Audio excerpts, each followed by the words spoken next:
Hello, my Aloha tribe, and welcome to the Aloha Perspective. Happy Tuesday, day 2 of gratitude. But before we get to the gratitude, I'm just going to pull some guidance cards. Just, on most Facebook Lives, whenever I see people start to go live, they're always just kind of all over the place, doing their own thing, thinking, blah, blah, blah.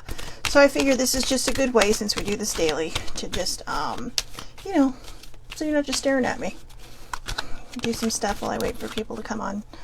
Oh, I love that card. It's so cute. It's one of my favorites. All right. Nothing's happening. So we got those. Ooh, got that one and that one and that one and that one are all sticking out. So let's see what happens. Good morning, older sibling. So again, it's Tuesday Thoughts. We're here for day 2 of gratitude. Before we get going, like I said, while I wait for people to come on, I'll just do some guidance cards. So be trustworthy, okay? Be trustworthy. I think that kind of speaks for itself, right? Be trustworthy. Hang around people who bring you joy and value what you bring to the table. Hang around people who bring you joy and value what you bring to the table. I love the panda and the sloth. It's so cute. But yeah, my aunt posted something really good yesterday on Facebook, and I really liked it. It was about perspective. And, they were talking about how much it costs to make a bottle of water, right? Like maybe it costs 25 cents. Okay, but then when it goes to resale, it could cost anywhere from like 50 cents to $5, depending on where you're at, whether it's, just buying it in the store, buying it at a sporting event or any kind of event, buying it at an amusement park, buying it at a hotel, right? So that 25-cent bottle of water could literally cost you $5 just in the mini fridge. And it says, when you're not feeling valued, go to where you are valued. So if people don't see your value, then find new people. I know that's a terrible thing to say. Spread your magic. And, it's a terrible thing to say, but it's also honest. If people don't see your value, sometimes, you just need to step back and reevaluate the situation. And the reason I say step back and evaluate the situation is because sometimes when you step back and you're not readily available to people who just want to pound you and down into the ground, they start to see what they're missing in their lives. And sometimes when you're honest and you tell them, look, you know what, I'm not your punching bag. I'm not this, that, or the other for you. So please be kind to me, or, just stay 10 feet back. But sometimes when you do that, they start to realize what they have in their lives. And, nobody ever likes to have a mirror held up to their face. I certainly don't. And I have in the past. So, I'm not just speaking out of my ass. I totally understand where this card is coming from on both sides, because sometimes people don't even realize they're doing it. They just do it, and it could be low self-esteem. It could be they're just in a bad place, so they want everyone else to be in a bad place. That's kind of what I used to do without even realizing it. So, give them some grace, but also just take a step back and reevaluate. You don't have to take anyone's bullshit. That's the truth. You don't have to take anyone's shit. You were in charge of your life, and you were in charge of who gets to be in your life, who is privileged to walk alongside of you, okay? So spread your magic. Sometimes when you pull away from bad people and nasty people who don't seem to understand your situation, your magic and your vibe starts to raise, right? So self-care is not selfish. It is necessary. I guess that's a preview for tomorrow, because tomorrow is Self-Care Wednesday. Self-care is not selfish. It is necessary. If you need space, take your space. And it's okay to say no. See what I mean? It's okay to say no. And last but not least, sit back and relax. Deep breaths and chill mode. All right. So let's just jump into today's gratitude, day number 2. So, just as an explanation, and I'm probably going to be doing this for the next few days that we do for gratitude. Just as an explanation, normally, Monday is like Hodgepodge Monday, Tuesday Thoughts, Wednesday is always Self-Care Wednesday. Thursday is Things to Think on Thursday, and Friday is Aloha Oracle Friday, where I just pull Oracle cards and we just have a good time and have fun kind of going into the weekend, right, on a high vibe. But I've been feeling a little off, and I thought, what do I need to do to get back into the right place? And I thought, what can I do with the perspective to kind of put it in a better place where it's not just all willy-nilly all over the place? And I thought, let's do gratitude. 28 days of gratitude.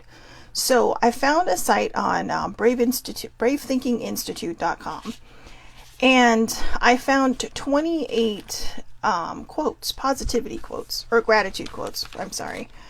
And I did change one of them, like I said, but that's way down the road, and I don't even remember which one it is now. But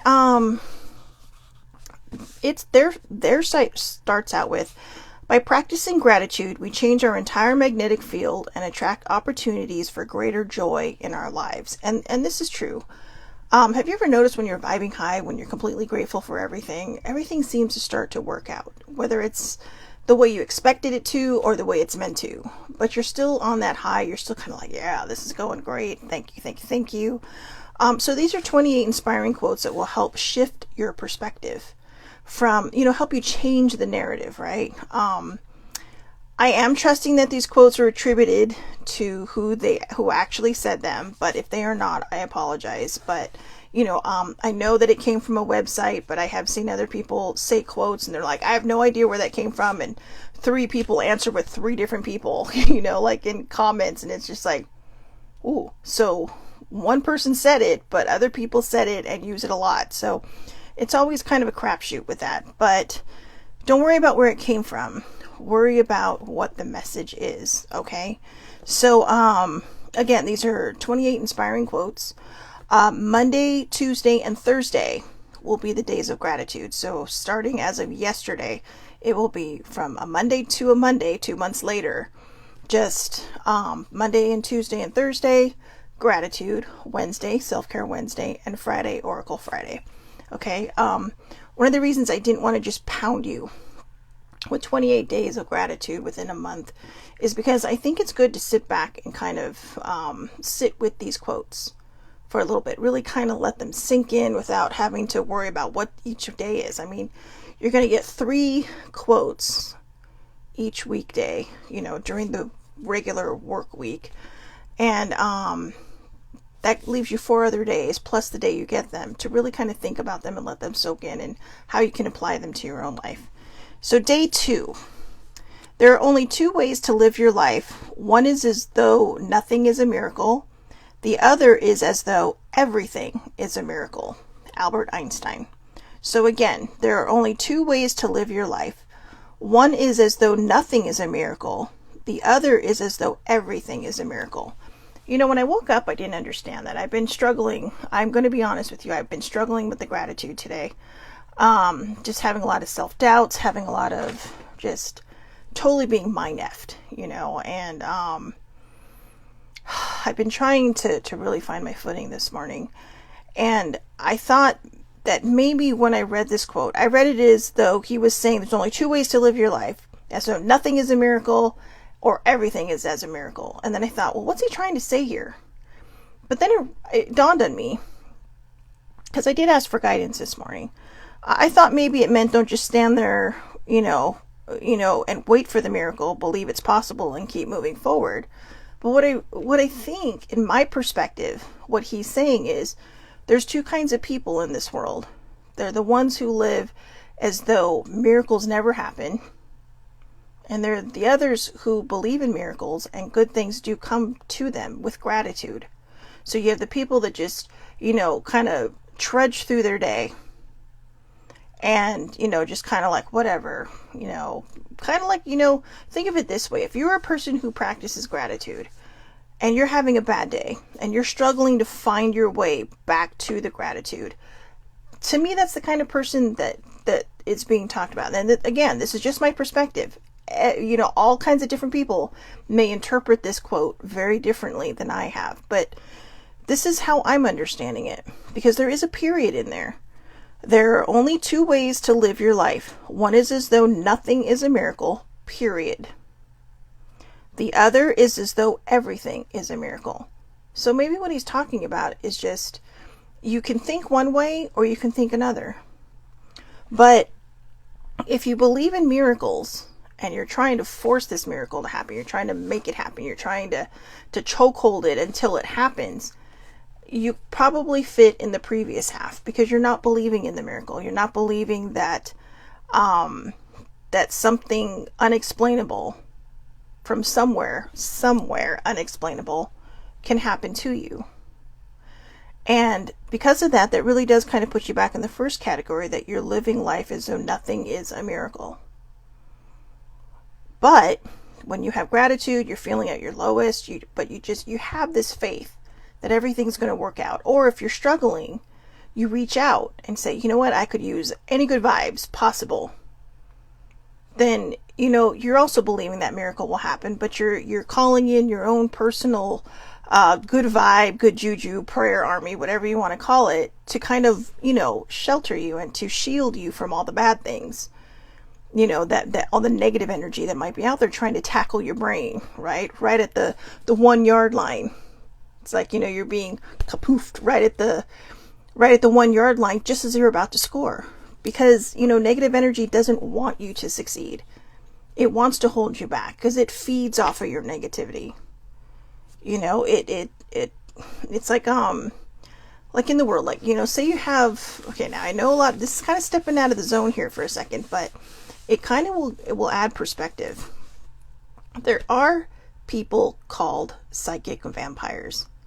All right, now they don't purposely search you out to suck the life out of you, unless you're watching What We Do in the Shadows, in which case they do. But a lot of people don't realize that they're energy drainers, or they'll call them energy vampires as well.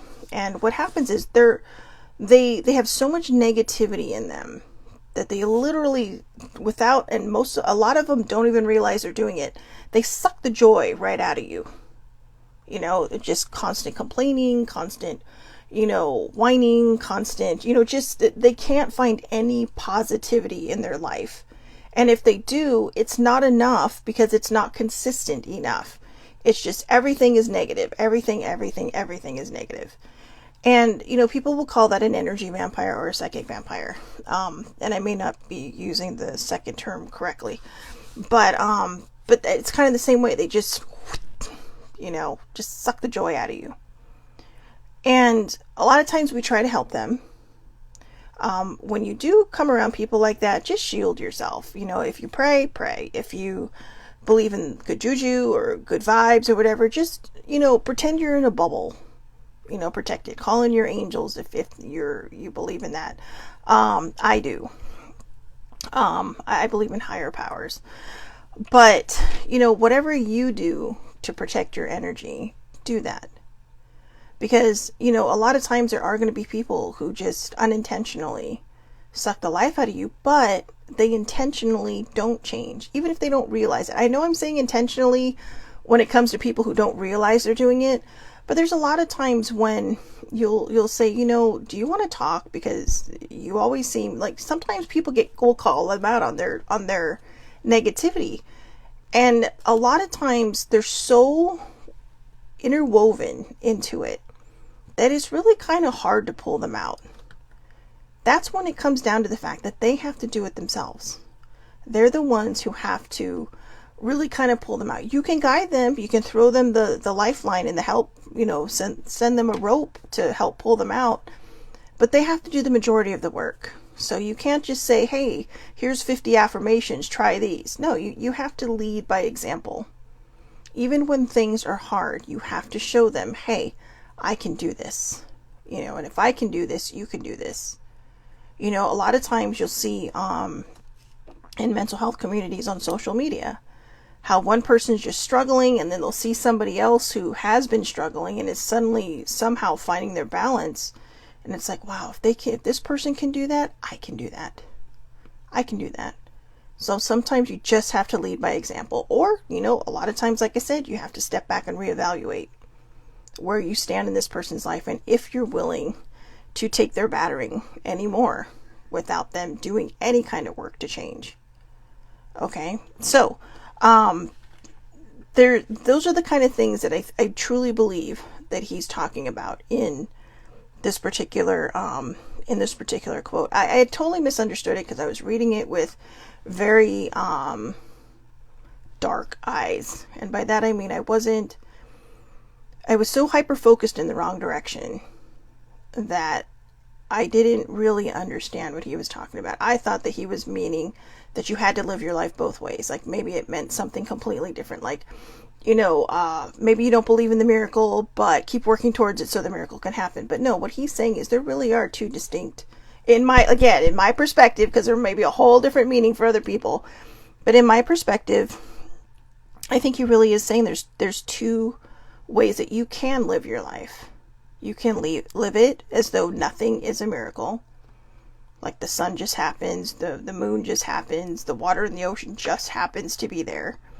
Or you can live the other as though everything is a miracle.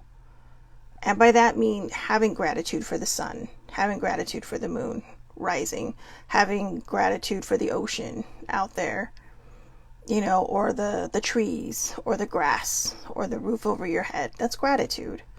Those are miracles.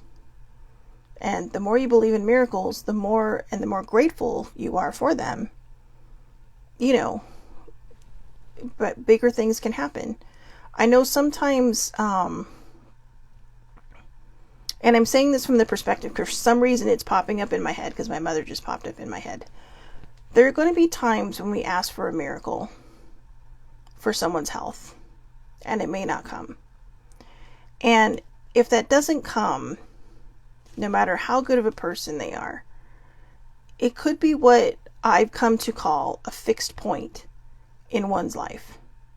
The point where it either makes you or it breaks you. It either pushes you forward or it holds you back. And a lot of times fixed points are meant to push you forward. They're meant to really kind of guide you and see you through to a whole new version of you that you may not have ever known existed. I've said this in the past. It's never going to stop hurting that my mom is gone. I've come to learn how to live with it. It took me a hot minute to do that, but I've come to learn to live with the grief. And so the grief doesn't affect me as much as it used to. I think mostly because I'm not angry about it anymore. I'm not hateful or spiteful about it anymore. I just realized that it was a fixed point in my life. And no matter what I did, no matter how much I prayed, no matter how many ways, from this end to the next that I tried to heal my mother, it wasn't going to happen. Because it was her time. And yeah, we're all going to sit there and go, how can you say they're in a better place? How can you tell me it was their time? How can you this, that, or the other? It's not for me to tell you. You have to decide what it is. Sometimes people let go because they're just ready to let go. Sometimes they don't want to fight any harder because maybe they're done. They've done what they came to do. I truly believe my mother had a lot more life left in her. But I just have to take comfort in knowing that it was her time. It was a very fixed point in the lives of everybody who knew her. For a lot of people, it's like, hey, let's emulate Auntie. Or let's, emulate Mom in some way or another, and how good she was. There are people who say, well, she was such a good person. She prayed for everybody. She was always there for everybody. Why her? I don't know. I'm not God. I can't tell you why. My mother was a devout Catholic, but she was a fun Catholic. But I can't give everybody the answer to that. I can just give you the answer that I live by, because that's my perspective. And if you choose to kind of maybe try to see it from that perspective, I think that's also a good idea, because I think we all get to this point. Even before I'd lost anybody super significant in my life, I remember when older sibling lost her mom, who I adored. She even let me call her mom. But I remember telling her, and I still had my parents. Even my grandma was still alive at the time. I remember telling her, you know, she said to me, she's like, well, I just want to get over this. And it's like, you know, you're never going to get over it. And I told her, said, you're never going to get over it, but you're going to learn to live with it. And it's very possible that maybe somewhere early on I'd heard her say that, or maybe I've heard somebody else say that, maybe even my mom, I don't know.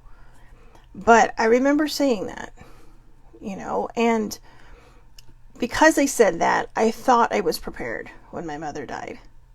Because I was waiting for that miracle. I was hoping that miracle would come, right? And I almost became the other person in this quote. You know, living life as though nothing is a miracle. Because it was so painful. But then, believe it or not, you know, when I watched a cartoon recently, I heard the term fixed point in a person's life. And it made perfect sense. Because the person I am today is not the person I was when my mother passed away. I'm a whole different version of myself now. And I know not everybody becomes a different version of themselves, but I did. And I fought that for a long time. I thought, well, there's nothing different about me than the person I used to be. I mean, I'm still that good person, but the difference of me is I'm not carrying all that pain anymore. I'm not carrying all the trauma from my childhood. I'm not carrying the pain of losing my mom.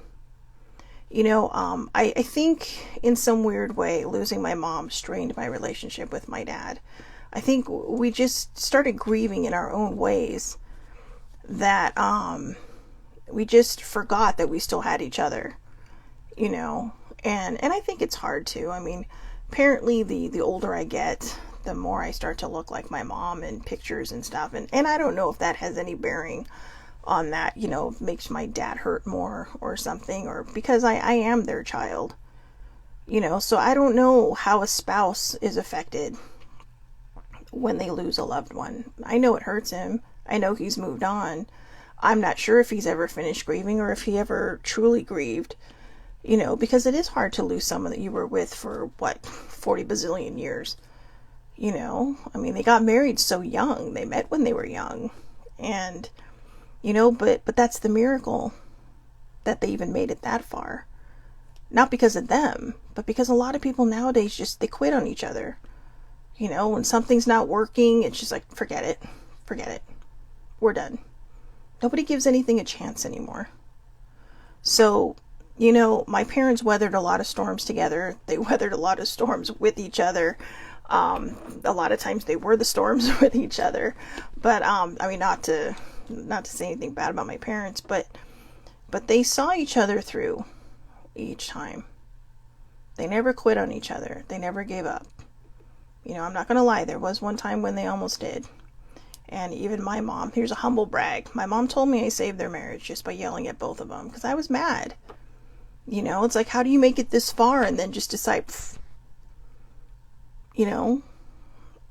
But they weathered that storm too. And I'll be honest with you, I think that was a fixed point in their life and meant to happen because, boy, they came back strong. They came back super strong after that. It was like watching a whole new couple because there was an understanding.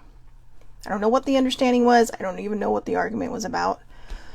But they weathered it. And I love them both to the ends of the earth and back. And so, yeah, I miss my mom. But I know I kind of went in another direction with that outside of this quote. But I guess what I'm trying to tell people is when you pray for that miracle or you pray for that person's health to just, you know, get better. Sometimes when it doesn't happen, it truly is a fixed point in your life. And, you know, you can blame everybody under the sun, but sometimes things are just meant to happen, whether we like it or not. Do I like it? No, I don't, because I miss my mom. I kind of wish she could know the person I have become, because I think this is the person she always knew I could be. You know, I mean, there was a lot she didn't know about my life, and there's a lot that she just didn't want to see about my life. You know, I mean, it's not always easy to, I can see where I think now that sometimes I think she thought it was her fault that I had mental health problems. It's not her fault. It was never her fault. But I guess as a parent, we do, people do their best to raise their children the best way they can. But, you can't stop nature. Nature happens, and it's just a natural thing that runs on both sides of my family. And I've learned to control it. I've learned to, I don't want to say control it. I've learned to live with it and to balance it. Today's not the best of days, but I take the time, I validate my feelings, and I allow myself to have that moment because if I don't, I will spiral. And that in and of itself is the miracle in my life. That I have a better footing, that when things get kind of thrown at me, I can gratitude my way out of it. And I know a lot of people are going to say gratitude's nothing but a bunch of hooey. But think about every time it's made you feel good to say thank you to someone, or how you've been grateful when someone brings you something, or, maybe you're thinking like, oh God, that coffee sounds really good, but I don't have time to leave my desk. And all of a sudden one comes walking through the door and someone's like, hey, thought you might want this. This has happened to me several times. When I used to work in an office, every so often I'd be like, God, Dunkin' Donuts coffee just sounds so good right now. They have the best coffee. I mean, regular coffee, not foo-foo coffee, which I also love, but just regular black coffee with some creamer in it, out the door. And then I would get a text saying, Shell, I'm stopping at Dunkin'. Do you want a coffee? It's like, wow, And then I would express gratitude for that moment and when they came in with my coffee. So, and it was always sweet, because when you really are thinking about it, or even if you're just gratituding it, or you're, because I would say, God, I really wanted that cup of coffee. And then I would think about my friend who every so often would surprise me with that cup of coffee, and how grateful I was for that. Especially when I was too busy to leave my desk, and then poof, like I said, it comes traipsing through the door. It's like, wow, thank you. So in this moment, you can make your decision. You can decide two things. From the two things, there are only two ways to live your life. One is though nothing is a miracle. You can live as though nothing is a miracle. The other is as though everything is a miracle. Or you can live as though everything is a miracle. Don't always search for the TV miracle. Don't always search for the movie miracle. Search for the miracles that are right around you. If you're watching this, you have the miracle of technology. And, if you're watching this later, you have the miracle of technology. And I'm grateful that I have the miracle of technology to be able to upload it. We have the miracle of technology to be able to find these 28 days of quotes. You have the miracle of the sun shining, which helps things grow. Yeah, it gets a little hot in the summer, but, it helps things grow. You have the miracle of the moon, which controls the tides. Without the moon, what would happen? Craziness. But you have the miracle of water, right? I mean, sure, not a lot of people live near an ocean, but maybe you live near a lake. Maybe it rains enough so you have a lake or a pond, something to swing into and play in. You have the miracle of transportation. Even if you walk a lot or take a bus, sometimes we get super ungrateful for public transportation, but hey, it's still getting you from one point to the other, right? If you have legs to walk on, that's a miracle. Not everybody has that. I've known people who are wheelchair bound who used to be able to walk. And they even have told me, I never was, like they always said, I always took for granted the fact that I could walk until they were in a chair and could no longer do it. And so there's just all kinds of miracles around us. I think sometimes we just get caught up in miracles that we read about, miracles that, nobody's going to put a miracle in a book that says, whoa, it's a miracle that I wanted coffee and somebody brought it to me. No, you're only going to read about the big things because that's what sells. That's what people want to see. But what they're not teaching is the miracle of you waking up every morning, of you breathing. Think about all the things that have to align for us to have air, for us to stay put on this planet, for this planet to not just go whirling out into space and colliding with another planet. So many factors go into that. That's a miracle. In itself, that's a miracle. You know, if you have poor eyesight like I do and you wear glasses, it's a miracle that somebody invented glasses. Here's a key to that one. I'm just going to give you a little side homework if you can find it. Oh god, I can't remember the title of the Twilight Zone either. But there's a guy who wishes to, all I want to do is have time to read. Okay, it was with Burgess Meredith. I'll put it, if I can find it, I'll put it in the comments. It is my favorite Twilight Zone episode, but it is also the saddest Twilight Zone episode. Okay? But I don't want to spoil it in case you watch it. If you want to know what it was about, you can message me or you can watch it. It's half an hour. 20 minutes without commercials. But you'll see in the end why the miracle of anything, of seeing, of people who invent things for us to see with, is truly a miracle. Like I said, it's like Einstein said, you can live one as though nothing is a miracle. You can just trudge through your daily life with no gratitude, no nothing, no cares in the world. And just, if that's your thing, that's your thing. Or you can live as though everything is a miracle.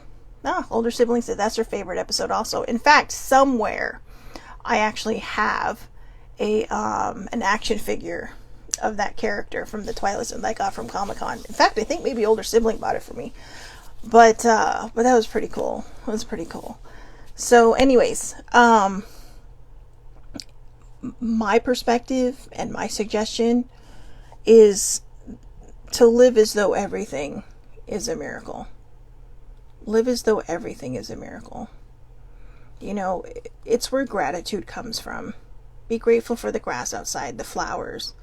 Without the flowers, the bees can't pollinate, you don't get honey, but bees are very, very important. I just heard the other day from older siblings, you saw this on the news, that they had to classify bumblebees, or one of the bees, as part of the fish and wildlife, because they need to be protected. I know bees scare people. If you're not allergic to a bee, please don't kill it. Okay? I prefer you don't kill bees, but I get it. If you're allergic, we don't want you to die. We want you to live. But if you're not allergic to a bee, please let them go. If you see one struggling on the ground, it gets very hot in the summer. So if you can put out some sugar water, the recipes are all online. You can just say, what kind of water do I need to feed the bees? That will help rehydrate them and get them going on their way. Bees are very, very important to our ecosystem. Okay, I know people may not think that. They just see some little bugger with a little stinger at the end. I will tell you this now. Playing with my cat, okay, when I forget to clip her claws, hurts more than a bee sting. And I've been stung by a few bees.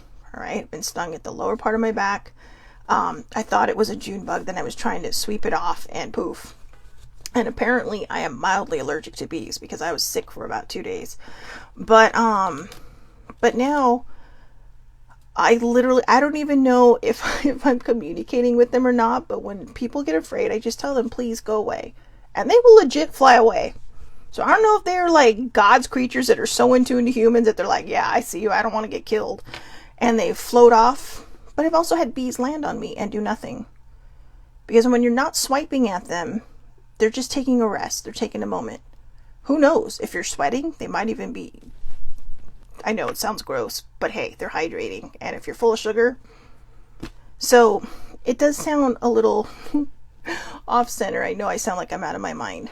But I kid you not. I've had some very interesting stories. I have some very interesting stories I could share about some experiences I've had with bees. And, very fascinating ones. When I tell people, it's just like, no way. And I'm like, you know what? I didn't believe it either. But like I said, if you're not allergic, please leave them be. Leave them be. Ask them politely, go away. Or I'm so happy and grateful that this bee leaves because it's kind of freaking me out. Because I get it. We grow up with people swatting at bees. And so it makes us naturally afraid.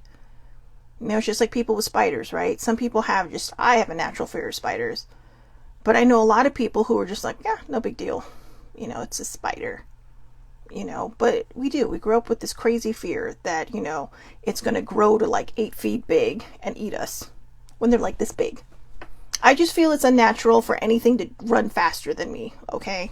Even when I was able to run fast, it's like, no, that's just not right. So anyways, I hope everybody has a wonderful, wonderful day. Gratitude will resume on Thursday for day 3. But for now, tomorrow we will have Self-Care Wednesday. And I don't want to change that because I think self-care and having it as a fixed point in the middle of the week is very, very important. So, I think just for kicks, when we do Self-Care Wednesday and Aloha Oracle Friday, I will repeat the 3 days of gratitude that, you know, or the 2 days that came before it. And on Friday, the 3 days previously.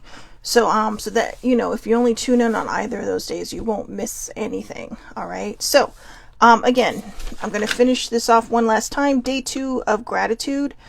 Albert Einstein. There are only 2 ways to live your life. One is though nothing is a miracle.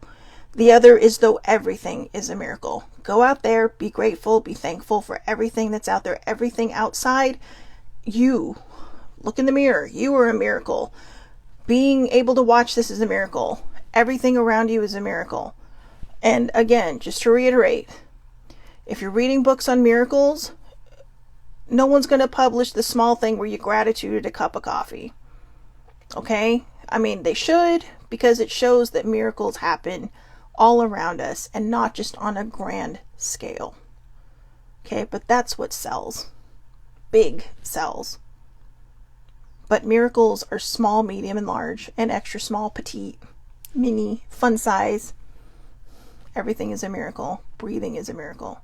All right. So I hope everybody has a wonderful, wonderful day. Please take care of yourselves today. I will see you back here tomorrow, 8:30 a.m. Pacific Daylight Time. That is California time. Facebook Live under Shelly Marie Lucas. It is live. It is public. Anybody can watch. You do not need to be friends with me to do so, or you can catch the replay on YouTube under the Aloha Perspective with Shelly Marie Lucas. Have a great, great day, and I will see you tomorrow. Thank you for watching.